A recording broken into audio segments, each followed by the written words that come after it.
All right, we are live. So yeah, let us know. Hey, Nikki, first to the Sandra, thanks for coming back. Sunny Toronto, yes, sunny here finally. Took a while. I was telling Ann I'm super nervous about this today because we're just in a much less stable environment. My wife is working. And so the kids are just downstairs on FaceTime with my in-laws, and we'll see how that goes. And I just kind of stupidly, it turns out, reported this tree that's gonna fall down any minute in the park across the street. And wouldn't you know, the city has like a 10-minute response on that today. So they're out there with their wood chippers, and so I had to totally change rooms, and so I'm in a different room with a totally unpredictable child situation, and so I have no idea. It's so great! I can't wait for it to all go down. It's all going to go to pieces. We like tension. We do. We like a good tension. We like a good plot twist. Right. Unpredictability of it all. Yep. So. Yeah. So hi everyone. Dee, Della, Kate. All right. Planting tomatoes. Gay, Mary Beth, Amy Lou, Maureen. Oh, hi guys. It's great to see this many people coming back. Yes. Joanne, Karen, Maggie, Lita from the UK again. Yes. Evening to you. This is so fun. Lisa, Jane, Sheila, Kristen. Hi. It is the perfect scenario for a sitcom. Yes, I think it's, yeah. I know it. Dad at home with the unpredictable children. All right, Germany is also here. And the tree coming down. With a tree coming down. Oh, yeah. All right. Manitowoc, Laura, Debbie, Kate, Avid. So yeah, a lot of people back. Good. Glad to see you. I'm just glad that like this group really sticks it out. They do, right? I know. It's so nice. I know, because I feel like if you're like me or any kind of diet, I can last about 45 minutes. So to come back time and time again, it really shows. Definitely. Some impressive dedication here. It does. We're going to do a lot less sort of reiteration of previous recaps and stuff, but just by way of emphasizing, I think that this whole thing has been less about, and I think emphasize it especially for this one, since we're saying log lines and comps, which are typically things you think of in terms of like agent shopping, that this is really less about acquiring an agent and more about focusing your story. So we won't really go over all of the pitch stuff and the structure stuff and everything we've been talking about in the past 5 sessions, because that's all kind of gotten us to this point where we're going to distill things into, a sentence or two that kind of encapsulates the story, which is a challenge, which it's very hard, right? Yeah. And comps can also be a challenge to find which we think are the appropriate comps. But we'll I think we'll just get kicked off right away. And okay. What is a log line? How would you define a log line? I mean, I think a log line it's like the sizzle pitch, right? It's the quickest and easiest way that you can say approximately what your book is about in a way that tells it for the amount of time that you have a person's attention. And I don't say that facetiously. I really do mean, and we've talked about this before, that if somebody says what's your book about, you really got to get it out there in its 1 or 2 sentences, because they don't really want to know. And if it's an agent, they want to reject you and move on because they've got stuff to do. So if they say, you know, what's your book about? And you aren't able to flip it out there in 2 sentences, then it says a few things. It says you really don't know what your book is about. Mm-hmm. It says that you haven't done the work to figure it out. It says that maybe you don't understand the business. And I think actually that encapsulates all of it, right? Like, because I think once you realize how little people are interested in you, you understand how important Logline is. You know, I have to say, I had a mentor in graduate school, and every time I said, I think, and he would say, nobody cares what you think. Your mother doesn't even care what you think. And I used to think, well, my mother cares. But what he was really trying to say, well, and I kind of should thank him because he was trying to get me to stop saying I think, which is a qualifier, right? Mm-hmm. And he was really just trying to say to me, tell me what the data says. I don't give a crap what you think. But in a way, that's agents are like, just tell me what the book is about. Get it out there. And don't tell me what the plot is, and don't tell me something vague that I can't understand. Tell me what I'm going to get when I read this book. Mm-hmm. So it's a sales. You should only think of it as a sale. You shouldn't think of it as how am I going to represent my art correctly, because you've got other ways to do that, and you should be able to do that, right? You should use it as a pitch, a conversation. You should practice with your friends. Friends glaze over faster than agents do, I find. I don't write a log line. Honestly, I usually write that nut graph, that 250 words. I really start working hard on the structure of it. And once I have my head wrapped around it, I write the log line, and then I go back and I edit it 50 times. The log line?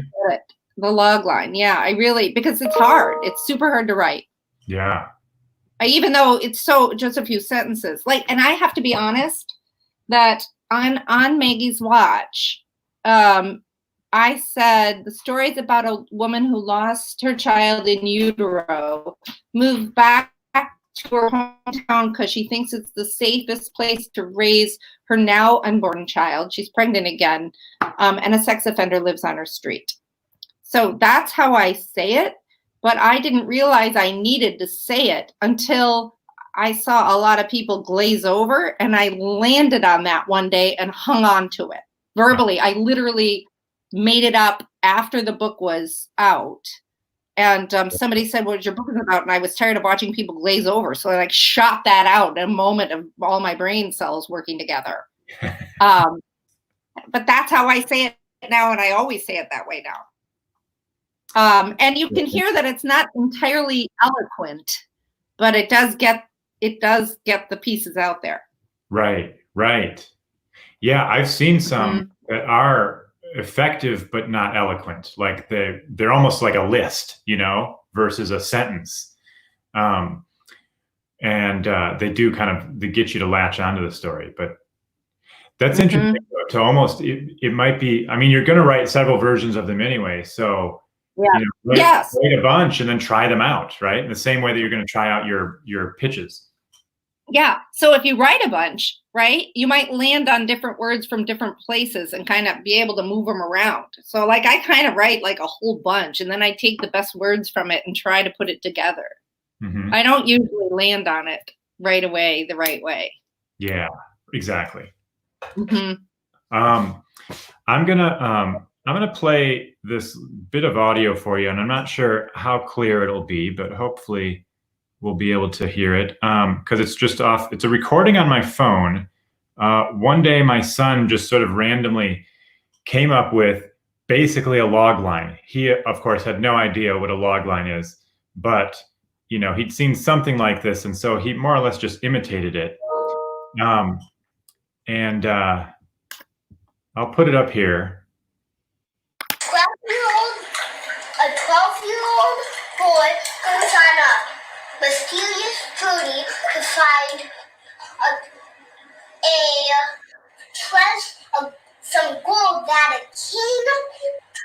him was buried in an anthill, but on his way, he finds a mysterious danger. And if you want to find out about that mysterious danger, then just watch the movie. All right. Oh my gosh! Okay, so let's critique this. Like, what does he have right about log lines? Everything. We would expect him to have kind of nothing right, but what does he get right about this? Like everything. He tells us what genre it is. So for a 12-year-old boy, like he's very specific. He's not like a little boy or a child. He's like a 12-year-old boy, goes on a mysterious journey. So he's got a call to find some gold, which everybody wants. And he's got it on good information that it's there. But oh my God, it's in an anthill. So he's probably got an ant phobia. And then on his way to get the gold, which he's going to have to get through an ant, something else happens. Oh my gosh, what is that? And if you want to know, you got to watch the movie. Like he's even got the cliffhanger. Right. Like, can I read it? Can he do mine? Right. He's got the hook there. Yes. So, God, so he's got, yeah, is he for hire? Yeah. Right. Yeah. So what he has here and some of the essential components of the log line. I mean, obviously you need your character kind of up front, right? And really kind of all the things we were talking about with the pitch that are encapsulated here with that kind of nut graph or that back cover synopsis. It's got the character, it's got a desire, it's got some trouble or conflict. It's got the cliffhanger, like, but you're going to need to read this to find out, how things resolve, right? Yeah. So it has, like, it does feel like it has, the basics, right? Yeah. Yeah. Hook and sales line. So I want to look by way of kind of defining these and kind of getting our thinking wrapped around them. And again, like our kind of our driving questions here are what is it supposed to do? How should you use one? Why write one? But I want to look at a few samples and I don't think that you've really had a chance to look at what I've put out here for you. So this will be somewhat extemporaneous to sort of evaluate these. But Maggie had a question before that gets lost. Are you going to share the log line on the new book? Yeah. Sure. And I can send, like, you mean mine? Mine, I'm assuming. Yeah. I mean, in my head, everybody's talking. Yeah, let me see. So I have a couple. I wrote a couple. Should I just read them quick? I think I have them up here, right? Oh, you do? Oh, yes, you do. Yeah. So I had a couple, and then go ahead and read them because I'm going to look for the one that Publishers Marketplace. Oh, good. Okay. Desperate to comfort their best friend in the hospital, 3 women's sanity is tested on a cross-country road trip with an enormous dog and a history too big for one rickety camper. And then the other one, 3 frenemies determined to rescue their best friend's service dog take a cross-country road trip in a stolen rickety glamper, only to discover you can't save anyone if you don't save yourself first. Okay, so you can see that I was kind of working through it. Well, then they asked me to write. They were like, "Can you play around with that a little bit, and then and take the best from both?" And so I got. This is what I came up with, and this is how it was pitched. And actually, this works really well for our conversation on comps as well, which we're going to talk about as we move through this. So the title is, I Thought You Said This Would Work, pitched as Little Miss Sunshine meets Thelma and Louise in this friend-com, in which 3 frenemies risk their sanity on a cross-country road trip with an enormous dog and a dilapidated camper, all in the name of a mutual love for a friend in the hospital.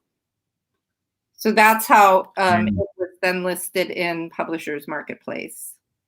That's good. That really does combine kind of these two. Like, can we talk through these two and tell us, like, what do you think it got right? What do you think it didn't? And then come back and read that final one that you had.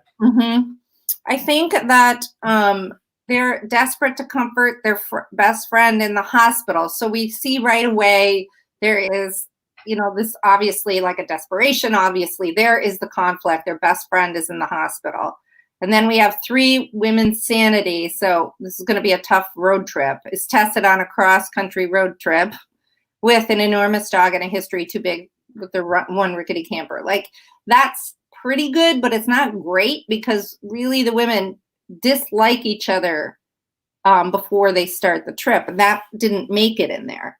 So, and that's a big piece of it. It's not just like 2 friends trying to get a dog and then you think hijinks ensue. Like, that's what the first one seems like. Like, oh, it's going to be 2 ladies who are friends who really want to save their friend, and this is what happens. And I have to say that I probably wouldn't want read that, because I'd be like, that's not loony enough for me. It's not enough. That is too light for me. So the next one, 3 frenemies determined to rescue their best friend's service dog takes a cross-country road trip in a stolen rickety glamper, only to discover you can't save anyone if you don't save yourself first. So the 3 frenemies is good. And they do have to rescue their best friend's dog. But one of the things that's funny about it is the dog is big, and he's not really a service dog. So the service dog gives it a piece of,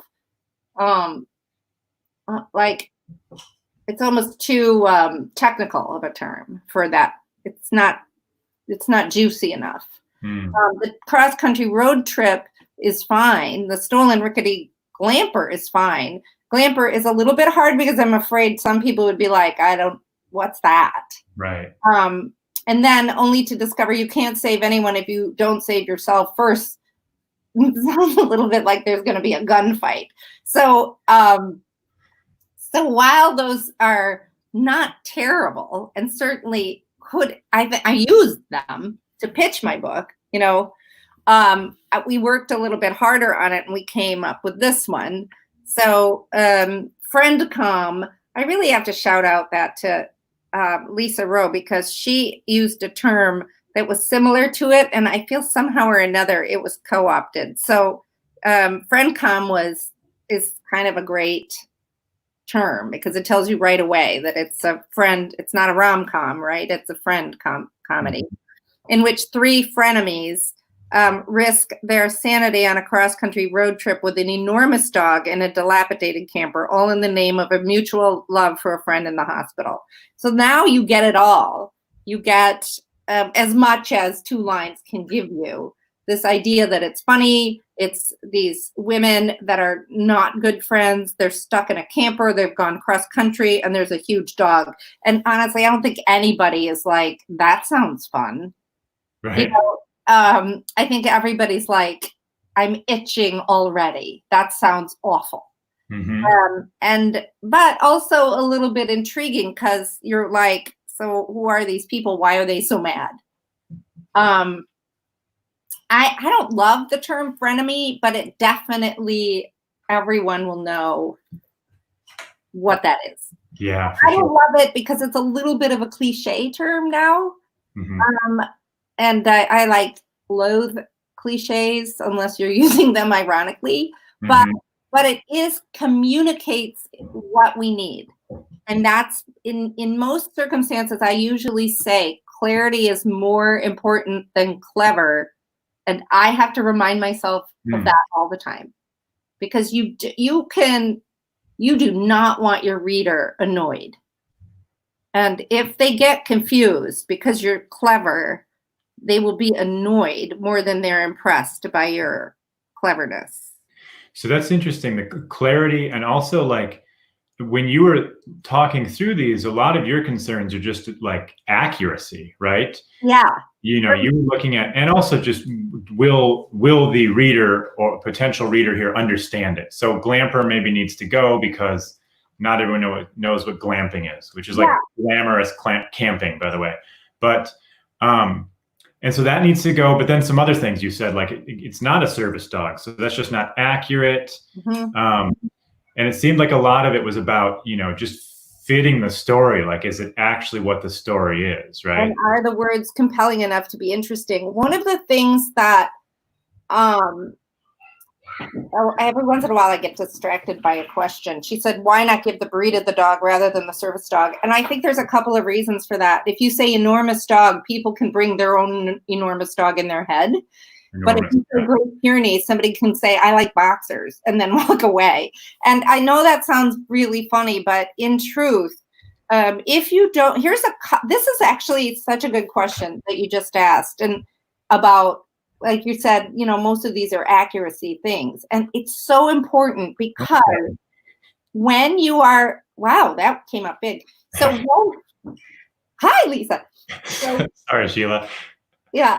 So when, one of the things that's so important is that you get it right, because you want whatever you're saying to be an accurate representation of your work, so that there is no surprises in a way like, oh, I thought this was going to be about this. So let me give you an example. So when I wrote The Dog Year, it was, it's essentially about, it's about addiction and grief in many ways, because the plastic surgeon shoplifts and can't stop shoplifting. Mm-hmm. And the thing that kind of gets her to stop it is several things, but not least of which is a small dog she finds. And she, that was a bark. That was a bark, yeah. Yeah. Oh, there we go. Call and response. And so the title of that book before we published it was Let Go, Let Dog, because it was a riff on Let Go, Let God from AA. But my publisher was like, who knows that Let Go, Let God is AA? And I said, doesn't everybody? And she's like, well, not everybody's an alcoholic. And I'm like, really? Because I live in Wisconsin. And that joke would fly here. And she was like, no. And so they changed it to The Dog Year. Okay, so once they changed it to The Dog Year, there were a lot of dog people out there going, not enough dogs are in this book. And it annoyed people. Mm. And so some of your logline is about the right marketing and setting up the right expectations. Because here's something else. Like, I thought to myself a couple of times, yeah, but if I write a really great logline and it gets them to read the book or the beginning of the book, it'll all be fair, won't it? But it won't be, because if you don't get it right, they're going to be like, oh, this is a lovely book. And then somebody gets, stabbed in the first chapter or something. And they're like, this is not the kind of book I represent. Like, this, what? And they're annoyed. Yeah. So you have to, it's not just about being an artist or getting the art right. It's about getting the marketing right. It's just like, what it's like when you go to a restaurant, they're like, it's not that hot. And then you take a bite and your throat is on fire. You're mad because your expectation, you were set up in a certain way. And so the log line is supposed to set you up in the way that the book then will go forward. And I was really careful about that, because my first review for my second book, people were like, that looks like a Dalmatian on the cover of that book. And it is not a Dalmatian. And people were very angry. And it's just a small spotted dog. Like, here, look. I mean, I guess it could be a Dalmatian, but I see what I mean? Like, people were mad about that. And so I am very aware that the marketing has to be really clear. Otherwise, people get mad. Yeah. And you don't want your agent annoyed. A couple of quick questions. Someone asked about a word limit, and then Della asked, does it matter what phrase comes first to grab attention or emphasis? Yes, I think it does matter. And word limit, usually, like, we try to get you to do, oh gosh, I don't know how many words are there, whatever that is. Yeah. Because, not very many. A log line is, and we're going to show you some more. So that will help, I think. We will show. But it's really it's 2 short sentences, and then I see people write the most run-on sentences. And listen, I am a fan of the run-on, but it's how I speak often. So I get that, like we want to pack it all in, but often if you do so much that somebody can't hang on to all those words, then they get overwhelmed and they shut down and stop listening. So you have to be very careful. Right. And again, we talked a little bit last time about the difference between speaking your log line and writing your log line, and that is different. Yeah. But you can have a version of each that works just fine for both. Well, and the thing about it is, I mean, the part of the question is, where are you using it, right? So you're going to use it. Maybe it might have a cameo in your query letter. Mm-hmm. You talked about sometimes it even starts the query letter if it's a great logline. Mm-hmm. And it may be something that you're just verbally saying to people. And then there's also the phenomenon of the Twitter pitch. There's various Twitter pitch, not really competitions, like events, I guess, where it's like on this day, you send out one tweet and you have your log line and comps basically, and then you put a hashtag like pitmad or something. There's various different Twitter pitch parties. And then there, I guess there really is there's a character limit, not a word limit so much, but yeah. So that's where you're having it. And so it's not that there's a strict word limit for this thing exactly, but it comes down to like a sentence or two, right? Mm-hmm. It's sort of like, I feel like if you set it to your, partner or something like that, and they get confused, then that's too many words. Yeah. Because and the other, I would say that too often, especially if you get an opportunity to do it verbally in front of somebody at a conference, you want to be very careful because they are hearing hundreds and they're tired, right. even though they're trying really hard to pay attention. Right. And I would say use simple language because it's easier for people to focus in on simple language. Right. And I would say, oh, I know, Tim, I said something. So Tim and I think we've told you about this before, that we get on the phone over the weekend and we talk and talk and talk and talk and talk about how to best do this. And he takes notes the entire time. And I'm usually walking peanut when we do it. And one of the things that I said, I think, and you can correct me if I'm wrong, is that you have to figure out what your story is about, why you're interested in it. And that's sort of the center of your log line. Mm-hmm. Maybe we're going to get to that. Yeah. But keep that in mind. We're going to talk about that in a little bit, but keep that in mind. It just made me think of it. Yeah. Let's kind of rapid fire go through several of these and just sort of your initial impressions and, what it's getting right, what it isn't getting right.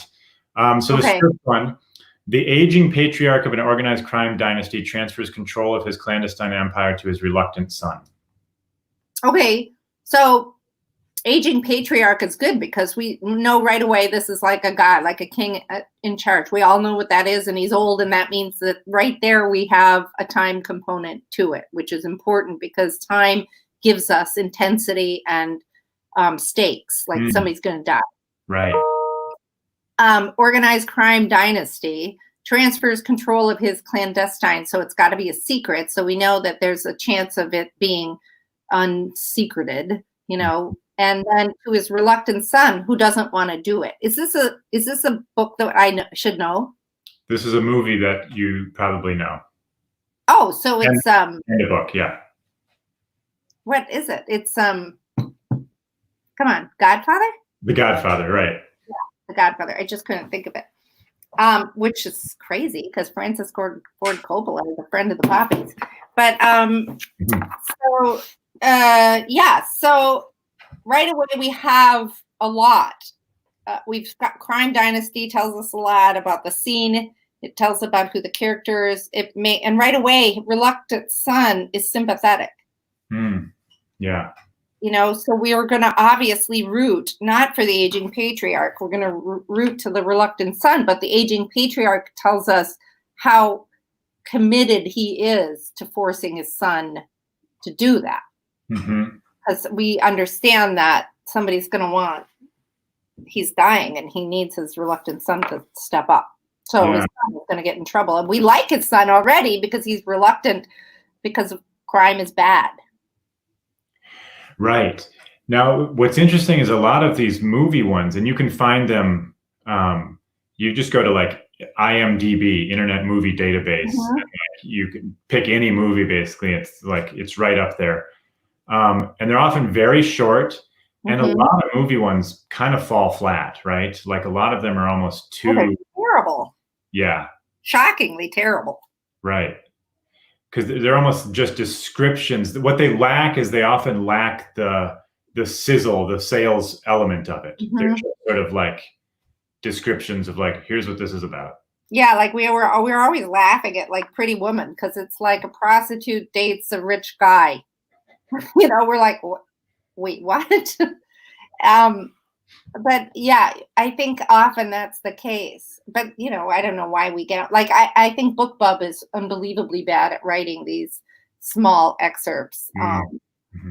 And this one, the next one, an aspiring author during the civil rights movement of the 1960s decides to write a book this is the worst, detailing the African-American maid's point of view on the white families for which they work and the hardships they go through on a daily basis. Is this, I can see the cover, the yellow cover with. Yeah. The Help. The Help. Yeah. Wow. That's bad. Yeah. Because there's no sizzle in that. It sounds like a documentary, actually. And we're, you know. Yeah. It doesn't sound very good, but it does have everything that we sort of need in it. But it's not in a way that we would necessarily be like, oh. Exactly. The first half of this, I look at like an aspiring author, like who cares what people write? Yeah. Most boring. An aspiring author during the civil rights movement in the 1960s decides to write a book. Yeah, is not all that exciting. Detailing the African-American maid's point of view on the white families. Now there's a second attempt at this. The next one is, I think the first one there I found as a movie logline. Oh, okay. And the next one is was a logline for the book. 3 seemingly different women joined together to write a tell-all book about work as a black maid in the South that could forever. That's much better. Holy cow. Yeah. Yeah. Why? What is this one doing? Well, it's, for one thing, we know that there's more than one protagonist, chances are. And that's interesting in and of itself. And in that movie and in the book, there are sort of several protagonists in it. It isn't just an aspiring author. Joined together, which makes it sound like they, you know, probably are. It would even be better if they had secretly joined together, right? To write a tell-all book about work as a black maid in the South that could forever alter their destinies and the life of a small town. Because, we have the stakes of their destinies and the life of an entire town during a tough time. Like, and when they say black maid in the South, we're pretty sure it's historical fiction here. Right. Because of that. And so that they do a much better job with the second one. Yeah. I think the key there is really there are stakes to the second one and there's zero stakes. Right. Right. Yes, for sure. Yeah. Yeah, the stakes are missing. All right. A 12-year-old sole survivor of a plane crash reconciles with the loss of his family. Yeah, that's weak too. Is that what's written in Amazon or something for this? I'm not sure where I found that, but it was, this is Dear Edward, which we talked Dear Edward. Previous ones, but yeah, why is this one falling flat? Well, I read the book, so I know that there's so much more to that book than just the 12-year-old boy and reconciling from the loss of his family. Like, and really, it's not the kind of log line where, you know, an older woman would read it and go, I want to read how a 12-year-old boy does it. Like, I think what people want from that book is to figure out, am I going to be the survivor of a plane crash? And if I do survive, how is that going to affect me? And what about all those other people? And that was really what that book was about. It was much about the other people in the plane as it was for anybody who might survive something like that, and what their life would look like afterwards. So could you phrase your logline as a question? I think yes, because you can say what would happen if, I think, but I don't think it's done very often. I think you can open your query letter with a question better than you can write your logline, because people will say, what's your book about? And you're like, what if a young boy is the only, they'd be like, what? That sounds so canned. So, but I think you can start your query with a question a little bit more easily. So what if it's something more like, you know, when a 12-year-old boy survives a plane crash, will he, and then go on from there? Yeah, I think that would be a better way of doing it. And then it's not really a question, but it sets it up almost in real time. Right. Nice. That's interesting. Working the title into yours, you recommend people actually name the book. Normal People is this is the story of mutual fascination, friendship, and love. It takes us from that first conversation to the years beyond, in the company of two people who try to stay apart but find that they can't. Yeah, that sounds a little bit like a blurb. Right. But I think it would be perfectly acceptable. But I think if you put the title in there, you're using up really prime real estate for another way, because you can say, oh, my book is about this and the title is this, and people will still listen to you. You know, but titles, Helen said, titles are very difficult, and they are very difficult. Yeah. So often, sometimes people will ask for a title, but if I don't have a great title, I don't always want to say I don't have a great title. Sometimes I will make a joke and say, needs a great title is the name of the book right now. But, right. You know, I think if you can take out Normal People, then you get to use that space for more description. So right. I'm a little judicious about using the title in the logline because I need those character spaces. Mm-hmm. Yeah, and this first sentence here, I'm always, just as a general rule of thumb, I'm really wary of abstractions, abstract nouns. When you give us fascination, friendship, and love, and I think, and correct me if I'm wrong, I think you can have them in a log line, but you kind of need to you need to prepare us to understand them. Yeah, because otherwise it's just a general story, like a lady who wants to find love. You know, it's too general. We want more specifics, because they'll be like, yeah, but I've seen that story before. What specifically are you talking about? Right. And then, because people want to know more about, you know, like, why really? What are the specifics that make us really interested? Like right now, there's a little old man walking across the road, and if I said to you, there's a little old man walking across the road, you'd be like, so what? There's a million of them. And then I would say, but he's got ski poles and he can barely move, and he's my neighbor who has Parkinson's, and he only goes out right now because he knows this is the slowest time of the day to walk. And that's a little bit more interesting. You know. So those details is what makes things very interesting. Yeah. This was an interesting case study, because this is a Twitter pitch. This is basically what they look like. And so you can see the hashtags at the end of them. And the second one here even has the comps kind of built in. But this Laura Cook, she had this post about her Twitter pitch participation. And she had 3 books, and she said this was her first year. She did one like this: The Element Goddess split herself into 5 and merged with humans. Now Elencia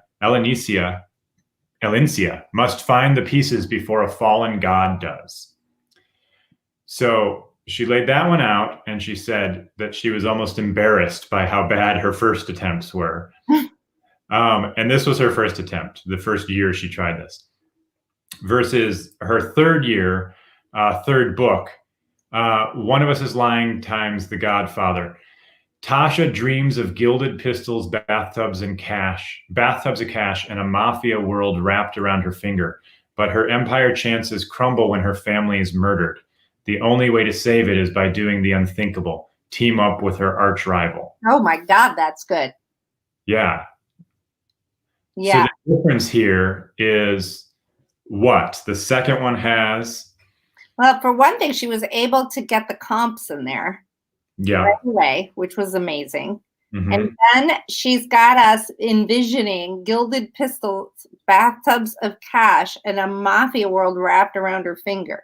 Mm-hmm. So right away she set a scene. So it's not she's done a really good job with, you can say mafia and it could be Goodfellas, or it could be that Leonardo DiCaprio. I know that's not a mafia movie, but money, money, money. You know what I mean? So she's got this. So you know it's going to be a lush setting. But her empire chances crumble when her family is murdered. And the only way, so we have the thing that sets her in motion. That's the inciting incident. The only way, and the biggest conflict is the only thing she can do is get with the person that is her worst. Right. So we've got conflict, we've got inciting incident, we've got comps, we've got scene. It's nice. It's real, and look at how short it is. I know. You know? Right. Yeah, it's pretty successful. I would also note too, like, it's not Tasha dreams of gaining power in the organized crime world or something. Right. She wants the backup full of cash. Right. Mm-hmm. Right. So we go beyond that abstraction. Mm-hmm. Whereas that first one, the element goddess split herself into 5 and merged with humans. Now Elnisia must find the pieces before a fallen god does. It's confusing because we don't know who the element goddess is. And is Ilisina the element god? I don't know. I don't think so. But yeah, it's confusing. So I sort of assumed it was. And so we don't even know who the protagonist is. But here, right. like in that second one, you know who the protagonist is, which is, you got to know who the story's about right away. Right. Yeah. The story is what? It's a person with a desire being knocked off that desire. That's what the story is. Like, people are often saying, you know, they'll be, I don't know, they'll say, I think I should start it with this big thing. And I'll be like, yeah, but that big thing is not a big thing unless I know who it's affecting. And the affecting part is the person. Mm-hmm. Like, I think maybe I said this already. I feel like I've already said this. You guys are all going to know all my stories that I use over and over and over again to teach. But Elizabeth Gilbert says you can be in the midst of living in a refugee camp where you've been displaced and your country is gone and someone is taking it over and you don't have enough food. And the conversation is still, I think that guy in the cot over there thinks I'm cute. She's like, and she's not minimizing that. She was in a refugee camp and talking to people, and they were saying, I think that guy in that next cot thinks I'm cute. Mm-hmm. So we have these universal things because we're humans, and none of that is really interesting unless we know who we're talking about and who it's affecting. Mm-hmm. So we've addressed what is the logline in going over these and what's it supposed to do. How should you use it? And you said to me this last weekend that you write it before, after, and kind of during the writing of it. It's something you can do at all those stages, right? Mm-hmm.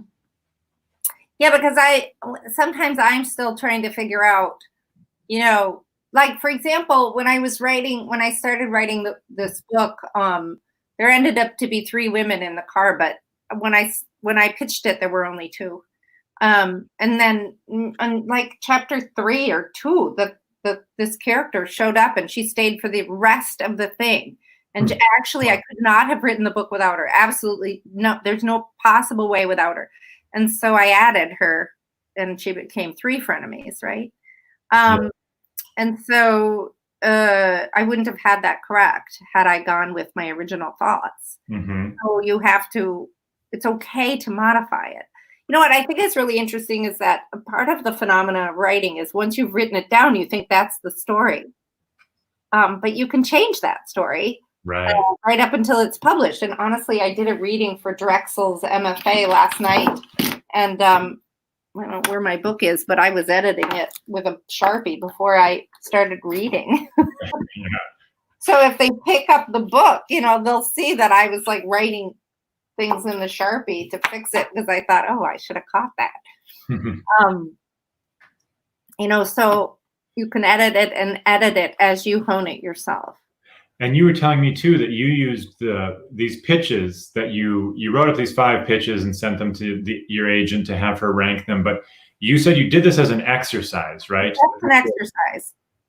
Yeah, people are always saying to me, well, can I write a really detailed synopsis, and can I just write the first 25 pages? And yes, it's true that I did do that, right? I don't know, it was like winning the lottery that they bought it like that. But up until that, I was slogging along in a way that was just, I'd written 2 books, I'd put them in drawers. I don't think that is usually the way that it ever works. Like, you just have to write the book. And honestly, I think that's better, because if you're forced to write the book, you're forced to figure it out. And if you're forced to figure it out, then later on, when they make a comment that they want you to change, you can say to yourself, no, that's not the book, and explain it to them. Or you can say, yeah, that actually makes it better, and do it. But if you're not figuring it out yourself, then you really can lose the track of your book, and you don't want that ever to happen. It seems like a gift. Like, I have had friends who have well, my agent kind of helps me write the book along the way. And I don't know how that happened for them. That has never happened for me. And I wouldn't actually like that. I don't want someone doing that to me, because I need to figure out who I am as a writer. I just got to get the work done.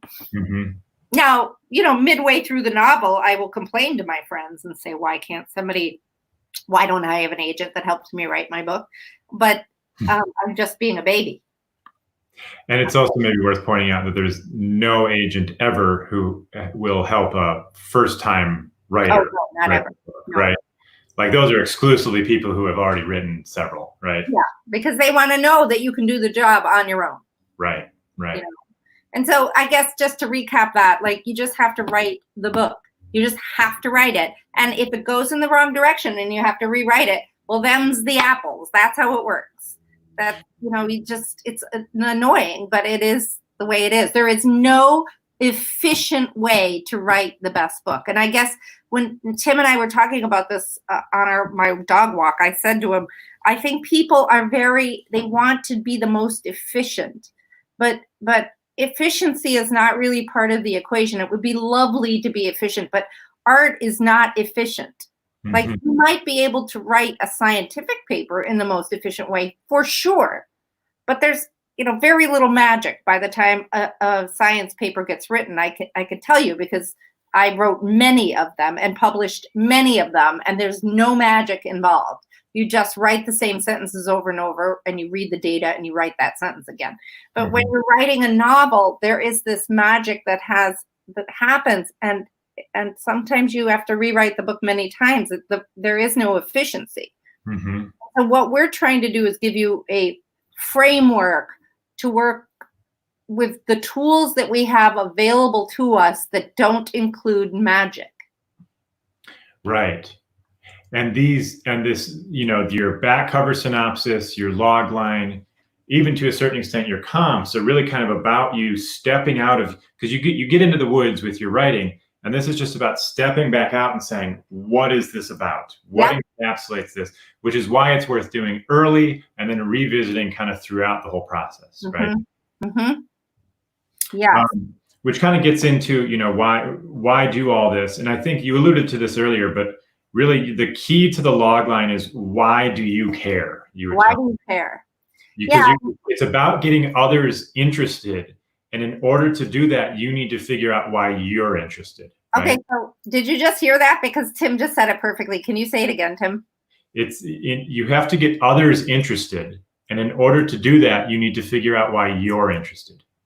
Yep. And so for mine, like I said before, I looked at my two friends and I thought, what if you stuffed them in a car with a big dog? It would be hilarious. That's what I was thinking.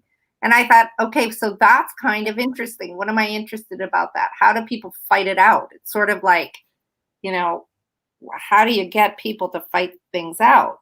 And so that's what I found was interesting. And I needed to take that and put it into the log line so other people would see it. Now, everybody isn't going to find that interesting. There's a lot of people that would be like, I can think of nothing worse than being in a car with 3 women and a sweaty dog. Like, and frankly, that is bad. You know, like I wouldn't want to be in that car unless I got to watch it as a movie. And that's what book writing is. Like, I don't want to live through the War of 1812, but I would like to watch it in a movie. So I can stay clean while I watch it. That's what books are. They transport you out of your everyday life so you can experience something and learn from it without having to experience it and do it. And so you have to figure out what it is that's so interesting about that. That, like, I had to figure out why, if this is so interesting that I will write a whole book on it, I better get that right. It seems to me like part of that, there's a little more of that in the second one here. Yeah. Yes. You can't save anyone if you don't save yourself first. Yep.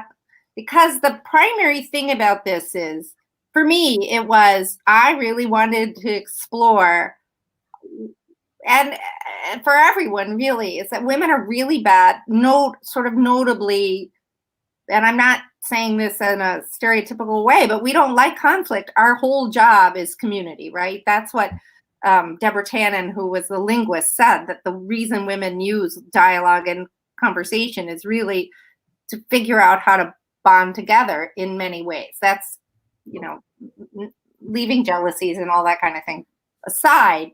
And so I thought, well, if we have these people that are bad at conflict, which I'm not good at conflict,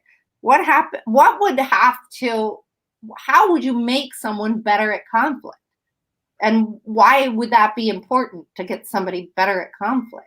And what situation would you put somebody in that there's no way out, that they have to get better at conflict? And that's what I'm trying to get at in this book, is that what happens when you have a conflict avoidant person stuffed into the person that she has the greatest conflict in her life. And then you make it so that she can't leave. Because if she leaves, she lets down her best friend, and her best friend is sick and dying. So really, what I was doing is a deep exploration on conflict and conflict avoidance set in a funny situation, because I look at everything as if it's funny and sad. That's my brand. You might not like that. It may not be your brand. So don't go in that direction with it. But for me, that's the only thing I like, is funny and sad. And I always want to look at really hard topics, and then I want to poke them with a clown nose. You know, and I can't help it. Yeah. So that's where I'm at with this. Like, and I'll tell you something kind of interesting as a side note, is that often people think, they'll be like, oh, you know, I probably wouldn't like your books. Like, no offense, but men do it all the time. And I really do mean no offense, because they're marketed to women. But men will be like, I don't read your kind of book. And I think, what do you mean you don't read my kind of book? Because it's insulting, right? But they're like, I just don't read lady books with romance. And I'm like, well, mine is not a lady book with romance. I'm really exploring conflict. But I don't usually talk about it with them, because I don't really care about, pulling people over to my side. But I do think really any kind of story works if you are working on somebody's deeper things. So grief and forgiveness and conflict, or if you're going to survive an airplane crash, or what if there's somebody that you just can't seem to stay away from? Should you stay away from them, or should you go forward to them? Or what if you're going to be a nanny for kids that set themselves on fire, and you've never had a kid and you don't know what to do? Like, these are really interesting things, because what they're saying is, what if you're in a bad position? How are you going to get yourself out of that bad position? Are you going to be the person that does it, or are you not? So this is just, in hearing you talk about this, reminds me of this point that we were making this last weekend, which is that all of this stuff that we've been going over, the pitch, the synopsis, the pitch, the comps, these log lines, etc. This hasn't been a workshop in how to get an agent, right? It's been about pinpointing the things that an agent is going to be looking for, because those things are the essence of your story. Like, agents are really good at trying to figure this out without spending the 10 hours to read your book, right? They'll invest that if they feel like, okay, yeah, this has the promise, but they want to figure out, okay, where is this something that I should take the chance to read, right? And I find this, like, in editing manuscripts, which I can't remember the last month in which I wasn't editing a full manuscript, but my last step is the hardest step, which is to then say, okay, what was this really about? And I often do a little outline on a page because I want to see the whole thing in front of me. And then there's a lot of thought that goes into, okay, what was this about, and how did it move, and did it change the character? And, like, I'm trying to distill all these things that agents are really good, that they kind of want some of that up front. They want you to, in front of giving the manuscript, give them a few pieces that are going to help them know this is what they're getting, right? Right. You know those things for yourself, whether or not you're going to take this to an agent or whatever you're going to do with it. It helps you wrap your head around, okay, this is what this book is about. It's about conflict. It's about how this woman deals with conflict and how she's been conflict avoidant. And now you know, like, that's the essence of it, right? Yes. Exactly. That's exactly what it is. And we were, that's, one of the things that we want to do is we want to know in our stories, are people going to persevere, and what is their limits? And honestly, I think that is such an important thing to write about. And that's what we're talking about with stakes, right? Like, is this person with these circumstances going to make it? Right. And like, I used to teach at the pitch shop in New York, and Michael Neff would say, is Becky going to live?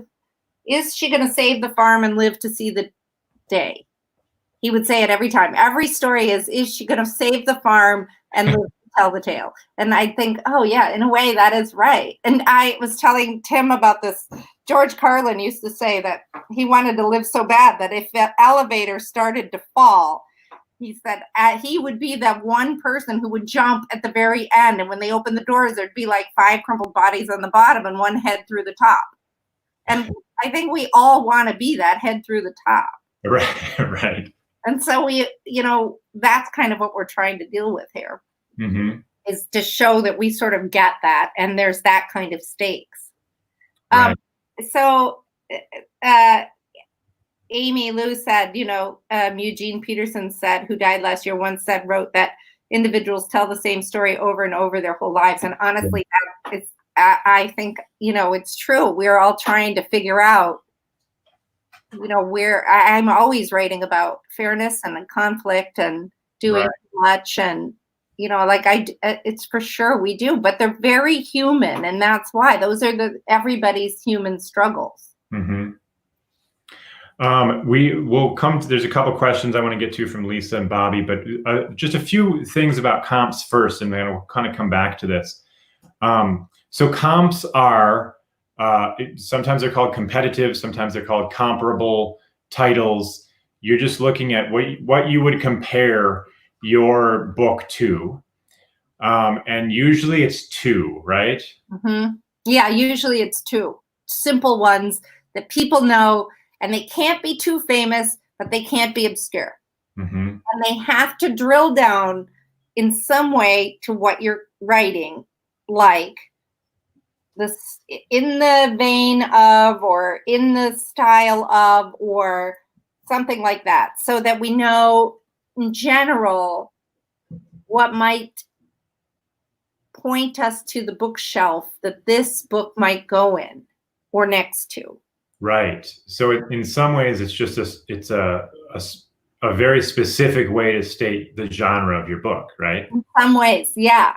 So when I say Thelma and Louise, like we all already know it's a buddy something, and it's women, and there's gonna be a car probably, and so also with Little Miss Sunshine, because it's a road trip and it's funny, and it's probably somewhat of an ensemble piece. So I use those on purpose. Like I didn't use The Road, which is also, you know, a road trip. Too dark, and it would not fit mine, right? But if there was a dark component in it, like truly dark, I would use The Road meets Little Miss Sunshine, and people might be like, wait, what? Right. Right? And so you're really trying to find the thing that fits the best. Like, but you can't really, you could use The Help, but using Gone Girl, they will die if you do, because they're all like, I can't, I'm so tired of that. Harry Potter is off limits for the most part. Things that are too big, it feels a little bit reachy, and it doesn't say enough in a nuanced way what your thing is about. Yeah. Unless it was like Harry Potter was a girl and it was a witch and it was something else, you might want to go, if Harry Potter were a witch and it was in the 1960s and they didn't have wands yet, then you might, like, that might work, right? Yeah, right. But it couldn't be Harry Potter meets well, I guess you could. It could be like Harry Potter meets the Matrix. Like if you really needed something descriptive, because they might go, what? And you'll be like, yeah, it's a wizard who went through the space-time continuum in a cape. And they'd be like, oh, okay. But at least it would pinpoint what you're trying to get there, right? Right. But like it also feels like, you know, if it's Harry Potter meets the Hunger Games, then they're like, okay, this author's just pandering. Yes. You know. Exactly. And so how do you find them? Well, you know, the best thing that has ever helped me as a writer is the fact that I am a voracious reader. And I know what my genre is, and I know who I write similarly to. And I also know that my books are cinematic and heavily in dialogue. So I use movies for that reason sometimes. I also know that if I use a movie, it's very visual in their mind. I also will sometimes pick books, like I often will use Where'd You Go, Bernadette, because my humor is a little bit like that, but it isn't. But I also know that Maria Semple is not 100% my brand because she's too zany. So then I'll pick somebody who modulates Maria Semple a little bit. So like, Where'd You Go, Bernadette meets I don't know, whoever is, I can't think of somebody right now, but yeah. But that I would pick something that modulates that a little bit, like Tom Perrotta or something that sort of plays off it. So I guess what I'm saying is these are not accidents. I think about who is on the shelf, who sounds like me, what is it like but not like, how is it different, how is it like if she said, well, we already have Thelma and Louise and Little Miss Sunshine, I would say, yes, but it's got a Great Pyrenees in it and a B-list movie star, and they go to Best Friends Animal Sanctuary. And she could go, okay, good. Right. That's pieces of information, right? Right. So it's always going to be slightly inadequate, the comps, that is. Yeah. But you're just giving them a ballpark. Right. It puts them in the neighborhood of the genre. Mm-hmm. Quick quote here, and then we'll get to a couple questions about how recent comps need to be, the demographics, et cetera, and then come back to those questions about the logline. But this is a colleague of mine who was in my MFA with me, Susan DeFreitas, has an article at Jane Friedman's site, and she said this: many newer writers either don't bother to read within their own genre or think their book is so exceptional that they have to reinvent the wheel in order to explain it, which is rarely the case. That's right. And just to put that, like, this has a lot to do with, like, if you're not reading in the genre that you're writing, it's crazy. That's insane that you're not doing that. Insane. Yeah. Mm-hmm. Okay, so a few questions. How recent do the comps have to be? Gay asks, and she said there's always conflicting information about how recent comps should be. Do they have to be this year? No. Ellen? Yeah, so and within 2 years, Della said she'd heard someone say. Yeah, thoughts on that, Anne? Well, I mean, I think it really depends. Like, I might want to, let's say I want to use the help, right? That's and actually the help might be good for a couple of reasons. It's long ago, so it's not too pandery, but it's enough that people know, like, it'd be hard put to find somebody that didn't know about the help. And so I think it's good to stay somewhat current, because here's the other thing, and you may not like to hear this, but whenever I'm meeting the editors and sometimes the agents, they look like people I could have birthed. So that means that they're not going to remember the book like the movie same time next year, or they're not going to remember MASH, but they might Friends. So they definitely would Friends, right? So if you want to connect with people in publishing, they're women mostly, and they are not, there are, some of them are older, but a lot of them are very young. So you want to make sure that you have people, you pick something that people know. So lots of times people will say to me, they'll give me a comp for something and I'll go, I don't know that comp, but is that a comp that is significant for your genre? And they'll say, yeah, everybody knows that if they read that. And then I think, okay, but is it, very famous? And they're like, well, no, it's pretty famous, and then we're okay.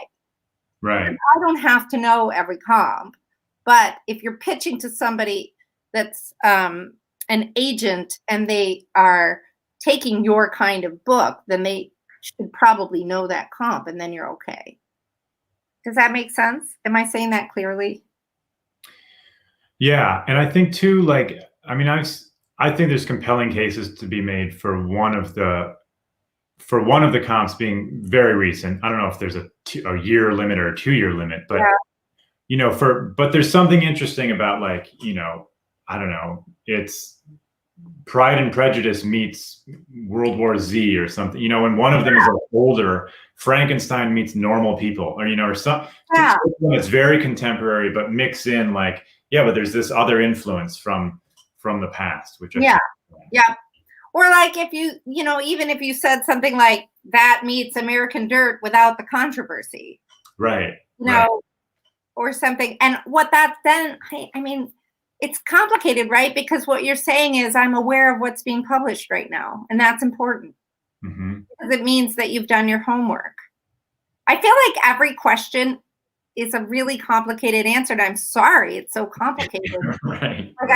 I remember whenever I was teaching at the university, people would be like, is sugar good or bad for you? And I'd be like, well, and they'd be like, just say it. And they were so frustrated. It feels the same way that they're not super simple, because they everything that we do has to have sort of several reasons to do it. Yeah. So comps are showing that the industry, they show that the genre. It says that you are well aware that you have written a book that will fit on a shelf next to, that you understand why someone might have been interested in the book that you're comping, Right. Yeah, and Maggie clarifies, we're really talking about placing this book in a genre versus, these comparable books that certainly if an agent is saying, what's this like and how am I going to sell it, then I can see, like, okay, name some very recent books where they can pull up the figures and see the sales. But for the most part, I think these comps are part of the pitch. That's like, and here's what you're going to get. Like, this is what the book is kind of about. So I think that's very valid points from Maggie here. Yeah, agreed. D asked, and relevant to the demographic of the reader, right? And that's a solid yes, right? Mm-hmm, mm-hmm. So yeah, if you're writing a middle grade book, then no, you shouldn't be saying like this is, Is right. This is what's the one you named for yours? The Little Miss Sunshine. right.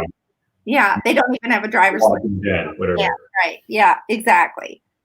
Yep.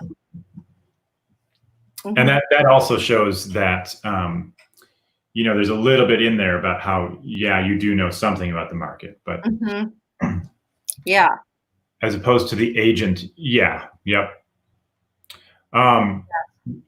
of the reader as opposed to the agent, for sure, right? Okay, coming back to a couple questions. There was a question earlier about if you have dual POVs, should you have both of those characters in the log line? no, you don't have to. It depends on what, I mean, again, it depends on what's the best way of describing the book. You could, but I think sometimes that makes the log line kind of confusing. Although if you looked at, like we should look and see how the Wally Lamb book with the brother with the mentally ill brother, I think it's the twin brothers. Remember, there's like twin brothers who have mental illness. I know this much is true. You might look to see how he did that. Usually it's one though, because it's hard. It's really hard to do in a log line. But it's the best thing that describes your book. And if your book is at the center of your book is how these two people survive, then yeah, probably both of them have to go in there. Why are you interested in this book? Is it because of both of these people have to survive, or why? And so sometimes you need it and sometimes you don't. That's a very nice ambiguous answer. Sorry. But like a lot of this, Bobby said, how do you deal with plausibility? Or do you just say, oh my gosh, that's a good question. In fact, I was going to look at just earlier this week, except I'm so completely over my head in my edits right now. It seems like this is the only break I take is when I talk to you guys. But I think everybody should take a look at how they did plausibility in Nothing to See Here. It's such a good book. I think you'll really like it. But like, I want to say that in one sentence there, she calls him up and her friend is like, yeah, but these kids are trouble because every time they get mad, they start on fire. And there's never a moment where you aren't buying it. Like, you don't go, what? Like, somehow or another, it's done so well that you're like on board immediately. So I need to look at that and see how they did it. I think that's a good exercise though, is to see. But the other thing is, the answer to that is underpinning, and how to figure out, how to underpin your plot, making sure that there is plausibility for whatever it is you're doing. And I think we talked about that when we talked about structure. You're constantly sort of building the skeleton and the bridge by justifying all of your choices. You have to justify each one of those choices as you move forward. Nikki says, what if some comps are memoirs and your novel isn't? Well, I mean, I think you could say this is something meets something if this memoir was a novel, if it was a novel or something. Right. You give it a little qualifier piece where you could go, like, this is Glass Castle, but not a memoir. Right. This is a fictionalized Glass Castle, or something like that. You can come up with one line. You can like toss it in. Yeah. One of the things I think about writing is that, and you have to write all the words down on a piece of paper, but like you get to use all the words. So it doesn't, meaning you can say this is a fictionalized Glass Castle. It's not a memoir, but it is. You can use all those words. And sometimes we are trying so hard to be artful that we aren't always clear. All right. Well, we'll start wrapping up here because who knows what my children are doing right now. They're quiet. I don't have no idea what I'm going to find out there. No. But what's next? Just want to mention we're talking sort of casually right now, but we'd love to put this together very soon to get an agent or two to help us workshop some log lines, which would likely be a paid session, but you'd witness a critique of a lot of these actual log lines from people, and you could bring your own and present it, and we could go through several of these. So if that's something you're interested in, email us, let us know if that's something you're really interested in, or just say so in the comments right here, I guess. And our newsletters then would have the latest updates about that.